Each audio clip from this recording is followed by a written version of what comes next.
बहू रानी, ये तुम कोई दफ्तर वफ्तर नहीं जाती? ऑफिस जाना मुझे पसंद नहीं। I am a very Moody person. हाँ, जब तक दिल करेगा किताब पढ़ेंगे, उसके बाद सो जाएंगे। अरे सो तो तुम अब भी रही हो, बेहतरी इसी में है, अपनी आंखें खोल लो। मैं आपका मतलब नहीं समझी। अरे मतलब समझाना तो हमारे जन्म जन्म का काम है। कहो तो अभी समझाए देते हैं। बहू तुम ये बताओ, वो तुम मनाने क्यों नहीं गई? क्या वो?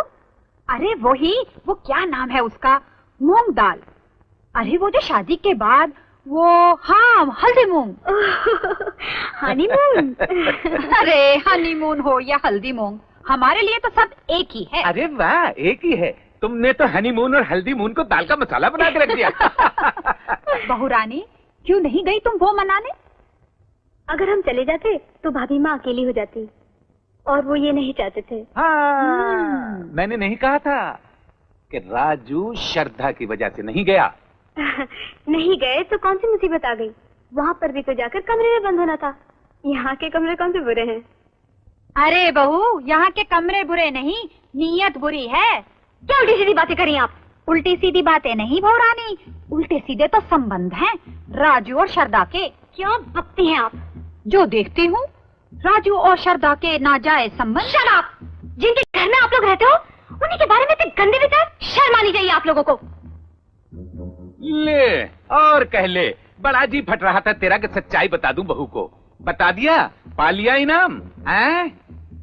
अरे इनाम तो बहू को तब मिलेगा जब ये सब कुछ खुद देखेंगी। बकवास बंद नहीं हुई अभी तक आप लोगों की?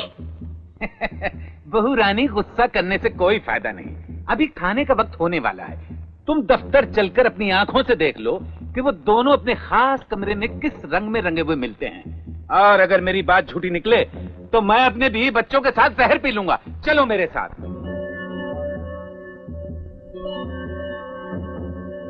आइए।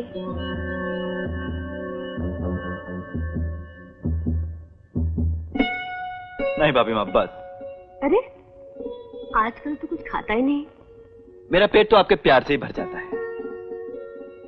आजकल आप प्यार ही इतना ज्यादा करने लगे हैं। अभी एक थोड़ी सी जिंदगी जो बची है, इसमें तुझे प्यार के सिवा और दे ही क्या सकती हूँ? थोड़ी सी जिंदगी? हे भाभी माँ, अरे थोड़ी सी जिंदगी हो आपके दुश्मनों की। आप ऐसा क्यों सोचती हैं? सोचने से क्या फर्क पड़ेगा? मैं तो जिंदगी के उस मकाम पे खड़ी हूँ जहाँ पता नहीं कब जिंदगी की शाम हो जाए। अजब कैसी बातें कर रही हैं भाभी माँ। प्लीज प्लीज भाभी माँ, प्लीज नहीं, मत कहिए ऐसा।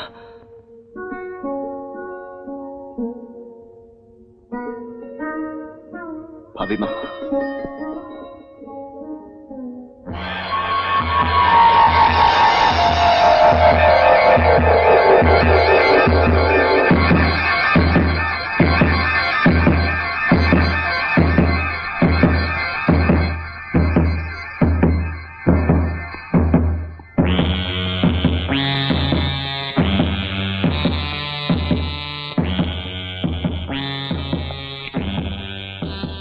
नीता यहां नहीं आई थी।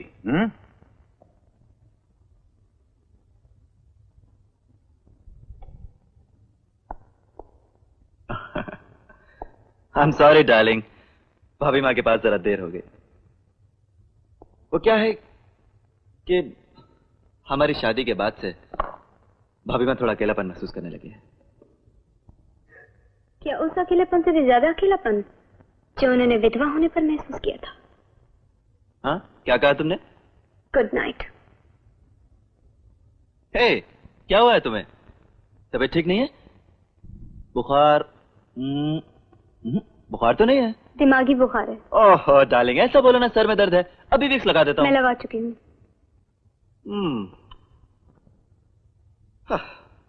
फिनिश। ये तो हो गई सन्यासिनी। तुम्हारा क्या होगा देवदास? डार्लिंग ठीक है भाई, भुगतो देर से आने की सजा।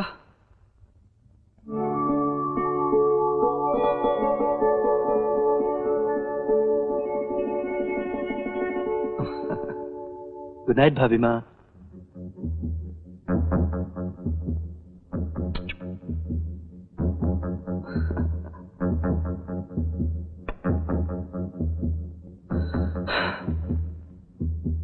थोड़ी सी जिंदगी जो बची है, इसमें तुझे प्यार के सिवाय और दे क्या सकती हूँ?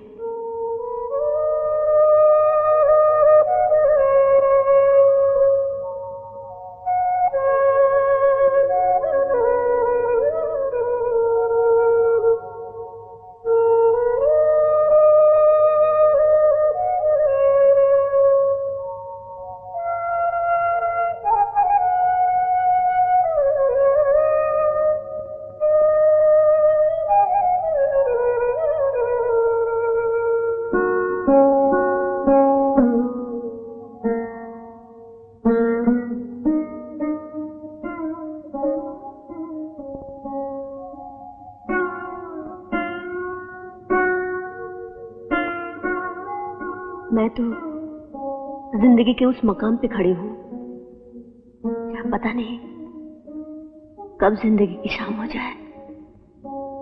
नहीं, नहीं भाभी माँ, नहीं, नहीं, नहीं।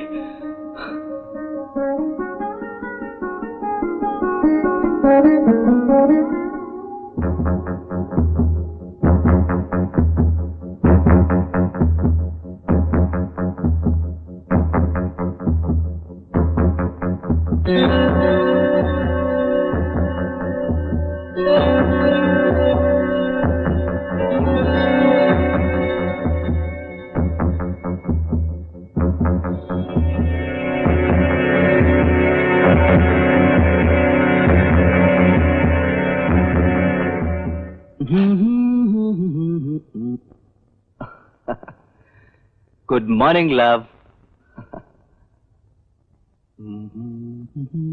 वो औरत जिसे तुम भाभी माँ कहते हो, क्या मुझसे ज्यादा जवान है? क्या मतलब? दुनिया में सबसे भाग्यशाली पत्नी वही होती है जो अपने पति पर मान कर सके। तुम कहना क्या चाहती हो? कब से चल रहा है ये सिलसिला? कौन सा सिलसिला? उन नाजायज संबंधों का जो तुम्हारे और तुम्हारी भाभी माँ के बीच हैं। पागल हो गई हो तुम?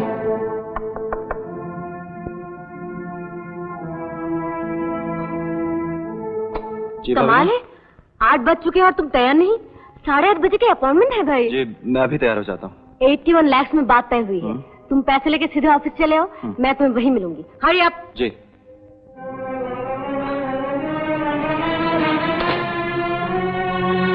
इतने गंदे और घिनौने विचार तुम्हारे दिमाग में आए कैसे? तुमने ऐसा सोच कैसे लिया? आखिर शक की जड़ों को पानी देने से पहले ये तो सोच लिया होता वो मेरी क्या है। शर्म आ रही है कि तुम मेरी बीवी हो? शर्म तो मुझे आ रही है कि तुम मेरे पति हो। अगर तुम्हारे संबंध किसी वेश्या से भी होते तो शायद चुप रह जाती। What?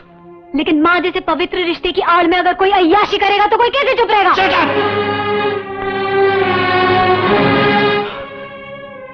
सिर्फ भाभी माँ की वजह से आज तुम बच गए। और सुनो, एक बात और याद रखना, अगर मेरे वापस आने तक तुम्हारी ये दिमागी गंदगी भाभी माँ तक पहुंची, I'm not going to leave you. To hell with your भाभी माँ।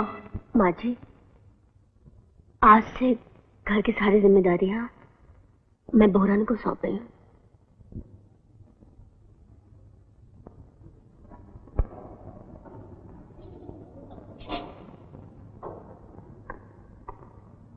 राजू ऑफिस चला गया? जी हाँ, वो चले गए। बहुरानी कहाँ है? जी वो नीचे हॉल में है।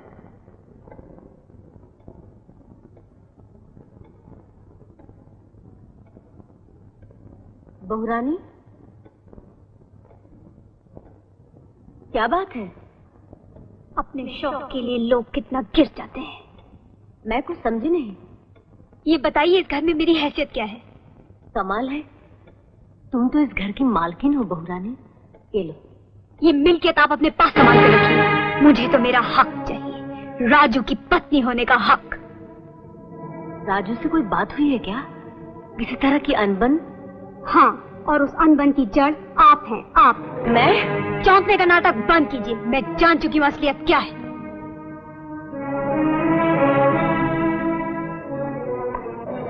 साफ साफ बताओ, क्या जानती हो?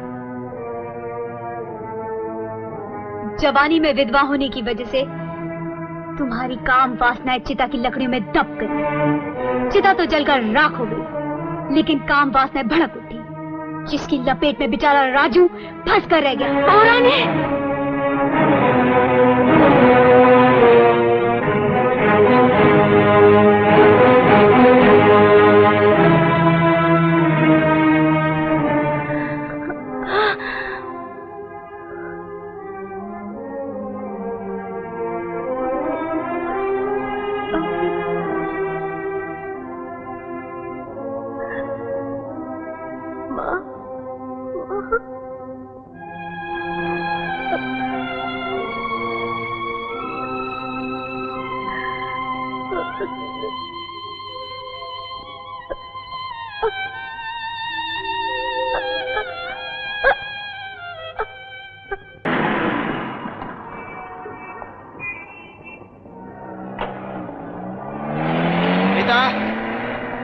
नीता! नीता! चिल्लाओ मत, मैं यहाँ हूँ। क्या कहा था तुमने भाभी माँ से? वही जो मैंने महसूस किया। मेरे मना करने के बावजूद तुम्हारी इतनी हिम्मत कैसे हुई कि तुमने अपनी दिमागी बदबू भाभी माँ तक पहुँचा दी? बदबू तो तुम्हारे उस नाजायज संबंध से है।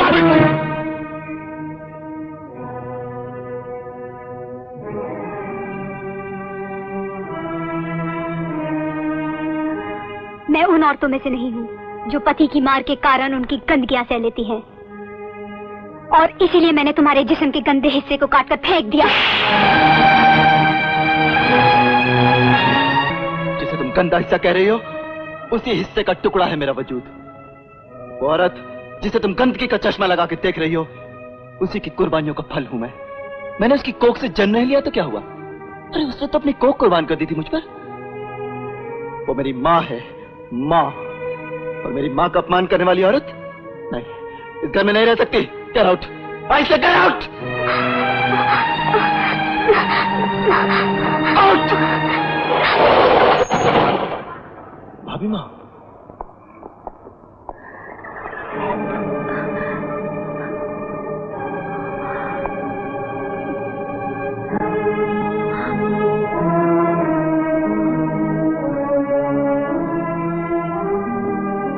मुझे माफ कर दो बहू रानी। आप इस औरत से माफी मांग रहे हैं जिसने आपकी इज्जत उछाली है?